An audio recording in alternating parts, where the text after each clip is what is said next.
Welcome to Our Girl Relationships. We talk about the problems people face in their day to day lives. Let's start with the video.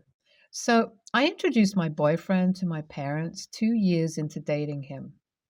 I knew my parents were very judgmental as I had the privilege of growing up in a rich family that values outer appearances more than inner happiness and peace.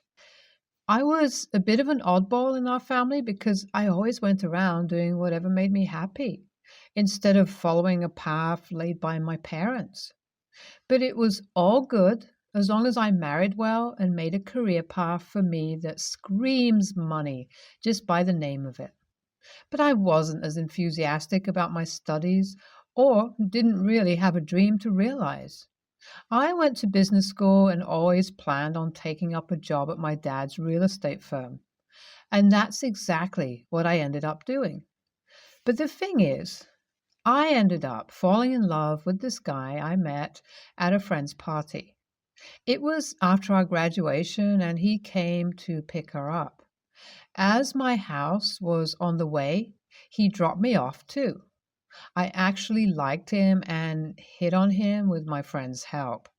At first, I thought it wouldn't really work out, and there's no harm in just dating.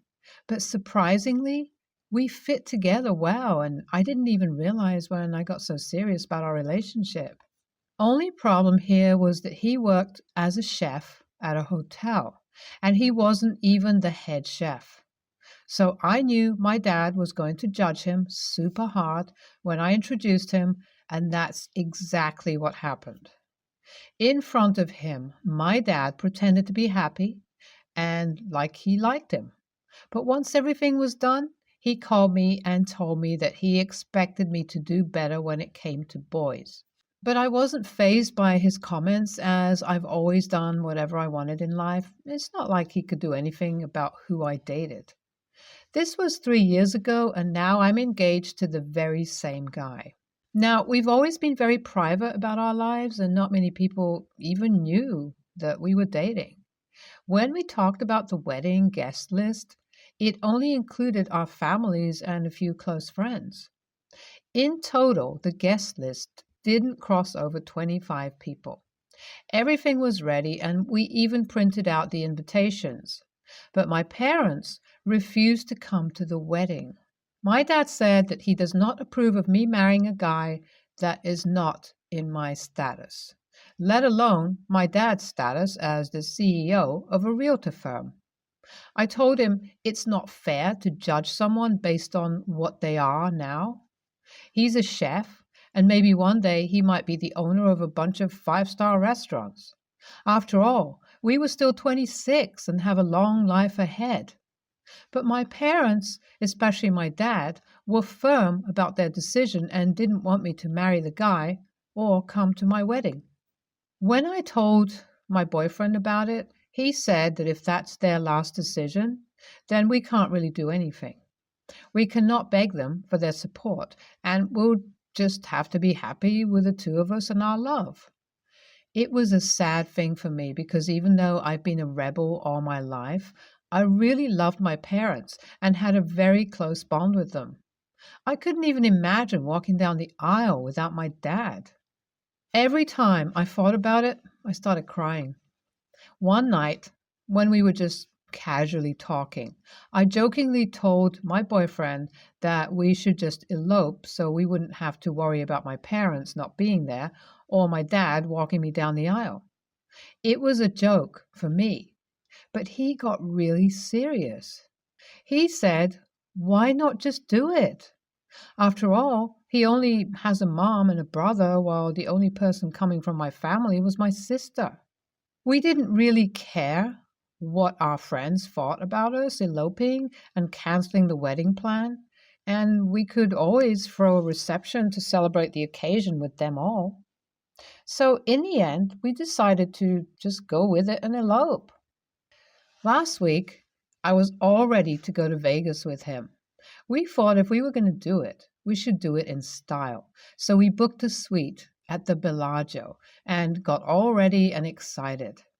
We sent messages to everyone who was invited that there wouldn't be a wedding in a week. I only told my sister that the reason the wedding was canceled was because we decided to just get married in Vegas. But on the day when we were about to fly out, I got a text from my sister, and she told me to come home because Dad was furious. And he said he's going to disown me and cut me off completely if I married that guy. She also said that he was going to take away my current job and leave me to be. I couldn't believe he would go to such lengths just to get me to break off my relationship. There have been many times when we fought over what I did, but he never took steps that were this extreme. So I told my boyfriend that I had to go and talk to him before he took away my livelihood, and then I rushed home, only to find out that my dad wasn't even there. When I asked my sister where he was, she said he's at his office. So I was about to leave home to go to his office when my sister said I shouldn't go. I asked her what she meant, and she said that what she said in the text was a lie. She said that it was the only way for her to stop me from making a mistake. She said that Dad isn't going to cut me off completely, and he's starting to come around. But Mom wasn't pleased with her son-in-law, and she was the one who asked my sister to send that text. I couldn't believe it. Not only my sister lied to me about something so big, my mom, who has never once expressed her opinion so strongly, was the one scheming. I got so mad that I went to my mother and shouted at her. I told her she has no right to decide who I love and marry, and if she's so ashamed of my choices, she should stop telling people I'm her daughter. I barely controlled myself from breaking stuff. I said so many bad things that my mother was almost reduced to tears. Now that I think about that, I feel bad about saying all those things. I feel like I should have tried to get her to change her mind politely and in a civil manner. I'm feeling very conflicted right now. Am I the a-hole here, or is my mother the a-hole? Is her concern valid or not? Does she really have a say in my life just because she gave birth to me? So I read through the replies of everyone who commented on my post, and I know a lot of you think I'm an entitled child who hasn't matured enough to understand what's important. I just say that I was lucky my parents worked hard to give me a life that was privileged for you all, but that doesn't mean I don't have feelings or problems of my own, and people who are judging me can take their opinion elsewhere. Secondly, those of you who genuinely understand my situation and gave me advice, thanks a lot. I thought a lot about what you all said, and I also think that our matter could be solved if I could just be honest about my boundaries with my parents. I know I need to choose if my boyfriend is worth more to me than the life that I had because of my parents, and whether or not I'm willing to walk away from it for my boyfriend. The wedding was cancelled, and because our plans to run away were messed up by my mother, we still haven't gotten married, and I put the wedding on hold until I could sort out my situation with my parents. So I asked my dad if we could have a family dinner together, as I had something important to tell them, and he arranged one for yesterday. I went there alone and was fully prepared to finally say my piece and get it over with once and for all. When I reached their place, my dad was really excited because this was the first time in a very long time that we were going to spend time together as a family without my boyfriend or any awkward tension in the air. If only he knew what I was about to do. Around 8, we were all sitting in the living room watching TV and just having normal conversation when I decided to bring up the uncomfortable topic. I told my dad that I wanted to say something and they need to really hear me this time. When both my mom and dad nodded, I continued. I told them how I've been thinking a lot about my life and my relationship, and I've come to the conclusion that for me, my boyfriend matters more than my current job or my place in this family. I told them that no one knows what's going to happen in the future and I might just end up getting divorced, but right now, all I want is to marry that guy and swear to spend my life with him. And if Mom wants me to leave everything behind and cut all ties with this family, then that's what I do. So they had to make their choice.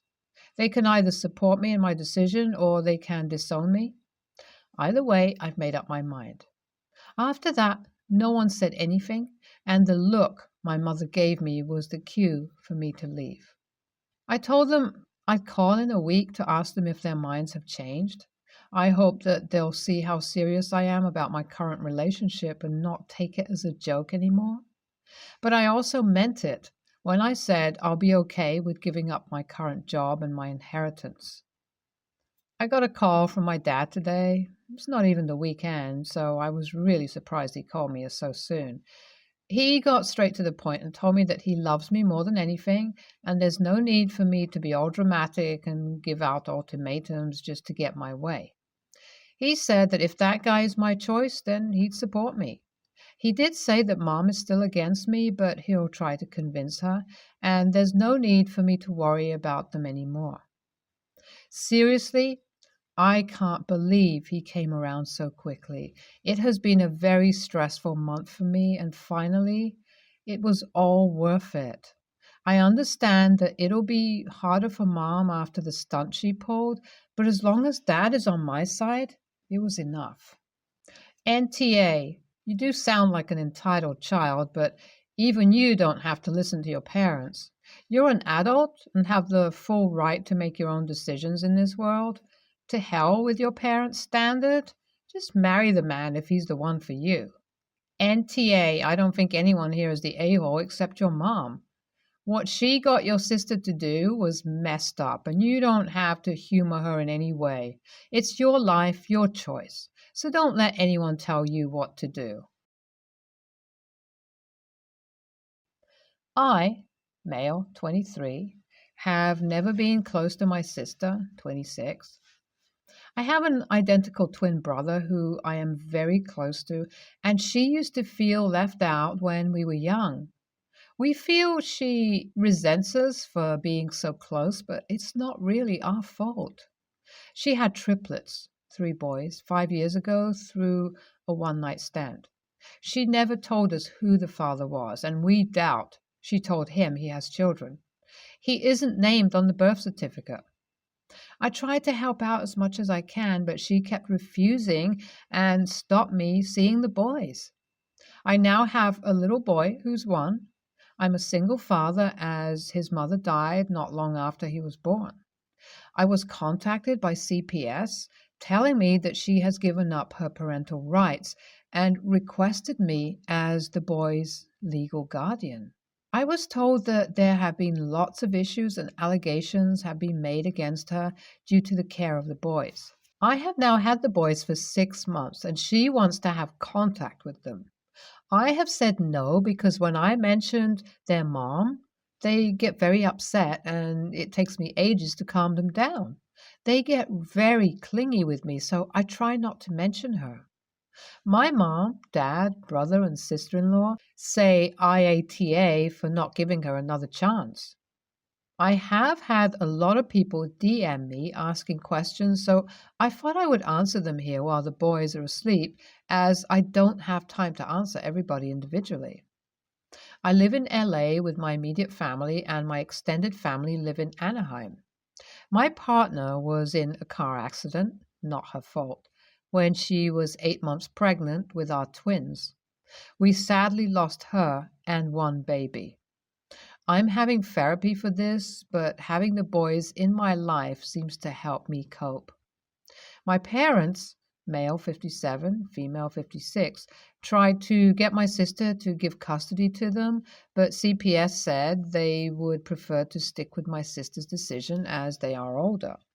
I have no idea who the triplets' father is, and to be honest, I don't think she does. He is not on the birth certificate, and she won't even tell us any possibilities. So I can't try and contact him.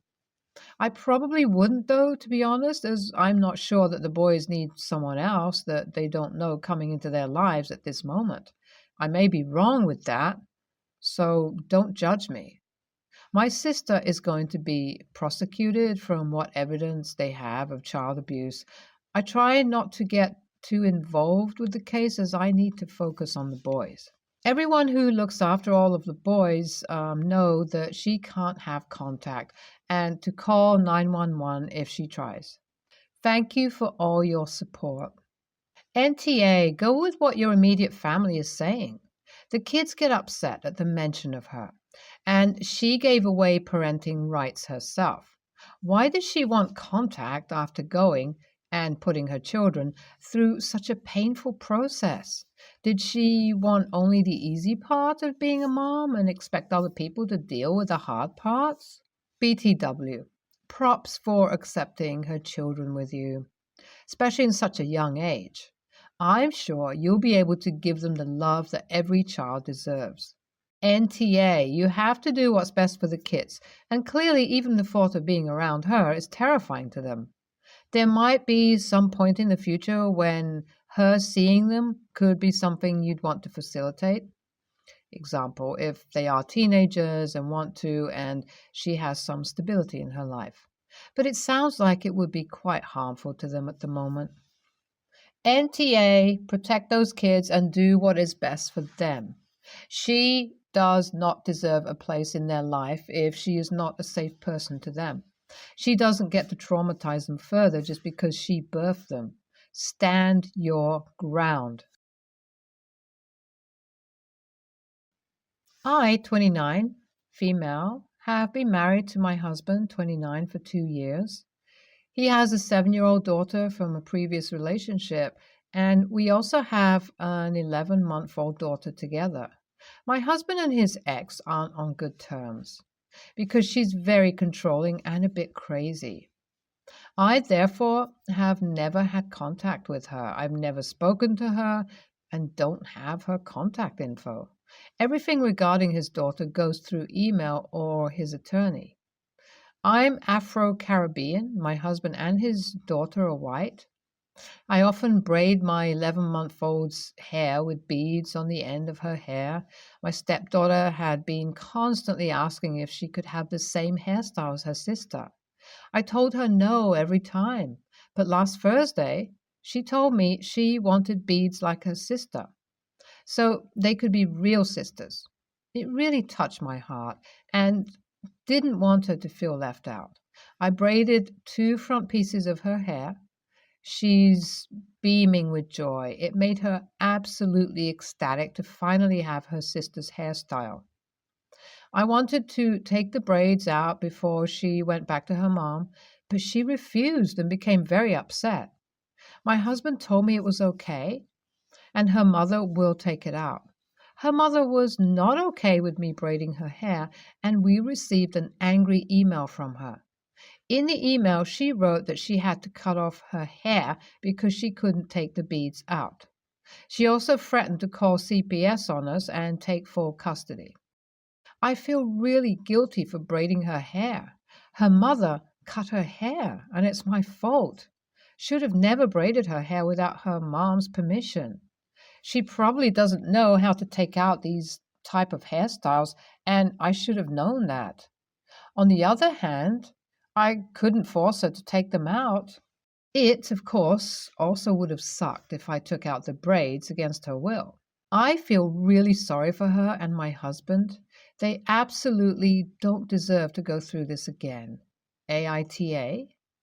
NTA, her mother did not have to cut her hair.